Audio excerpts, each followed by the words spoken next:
conversaram. Bom, vamos lá. Primeiro, a gente queria fazer essa visita ao presidente. Oi? Fala um pouquinho mais alto pra gente pegar. Mais alto? Tá bom. Abaixa o microfone da Record. Tá no meio do rosto dele o microfone. É, da Record. Podemos? Gente, você tá Podemos, governador. Ok? Ok? Tá bom? Podemos ir?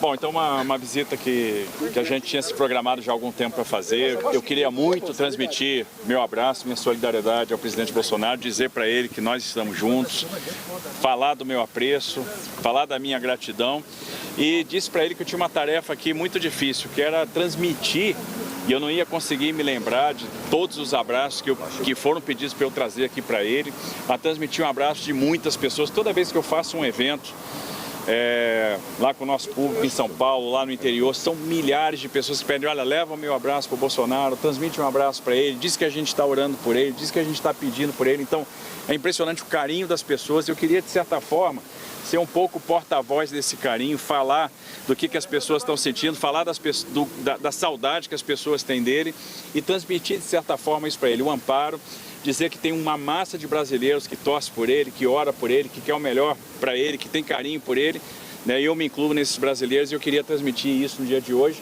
E esse foi um pouco do objetivo da visita, ver como é que ele estava, transmitir meu carinho, transmitir meu abraço, falar que ele pode contar conosco, né, que ele vai ter sempre aqui um grande amigo. Governador, sobre a sua candidatura à presidência, ele falou alguma coisa? Olha, a gente conversa sobre isso desde 2023, que meu interesse é ficar em São Paulo. Isso aí não tem, gente, não tem controvérsia nenhuma. Eu tenho uma linha de coerência. Eu falei lá atrás que eu tenho um comprometimento com o Estado de São Paulo. Eu sou grato ao Estado de São Paulo por tudo que o Estado me deu, pela confiança que depositaram em mim. A gente tem um projeto que é de longo prazo. Nós temos planejamento aí em diversas áreas de longo prazo.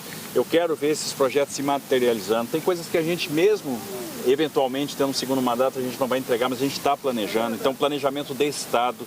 Quando você fala em política habitacional, em substituição de palafita, a gente está falando em política de longo prazo. Quando a gente fala na expansão do transporte metroferroviário, a gente está falando em projetos de longo prazo. Quando a gente fala no túnel Santos-Guarujá, na terceira pista da Imigrantes, na duplicação Caraguatatuba-Ubatuba, a gente está pensando em projetos de longo prazo. São projetos que estão na prancheta que a gente vai botar para rodar. Quando a gente fala no túnel Santos, no trem Santos-São Paulo, no TIC Santos-São Paulo, a gente está falando em projetos de longo prazo. Quando a gente fala no trem São Paulo-São José dos Campos, a gente está falando em projetos de longo prazo. Quando a gente fala em fazer uma revolução na educação, a gente está falando em projetos de longo prazo. Quando a gente fala em combater os problemas do subfinanciamento da saúde com o SUS paulista, né, que está sendo lá uma revolução, a gente está falando em projetos que tem que ter continuidade. Então a gente sempre se preocupou com uma palavra que é legado. E a gente vai trabalhar para construir esse legado. O projeto nosso sempre foi São Paulo. Eu tenho um papel importante dentro de um time que é realmente cuidar desse estado, que é o maior colégio eleitoral do Brasil, e agregado à visão deste grupo, né? E o grupo tem uma tarefa importante, que é proporcionar para o Brasil um projeto diferente. A gente está vendo a situação do país, para onde o Brasil está caminhando. O Brasil tem uma crise fiscal contratada e hoje enfrenta uma crise moral. E nós temos que dar resposta para a crise fiscal, para a crise moral.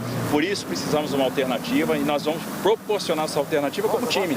Eu faço parte desse time, nós estamos agregados a isso, dentro da visão que o próprio presidente tem, né? Então nunca teve isso e a gente está... É o que a gente fala desde 2023, não mudou nada. Então está apoiado Flávio Bolsonaro, candidato? Claro, sem dúvida, sem dúvida, como eu tenho afirmado constantemente, não tem dúvida nenhuma com relação a isso. Governador?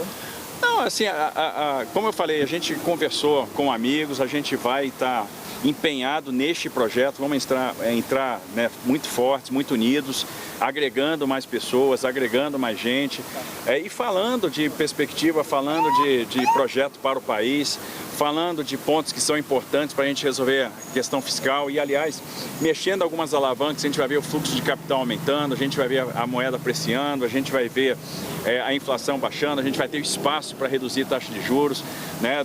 E tem várias questões aí que são importantes, que vão colocar o país na direção certa.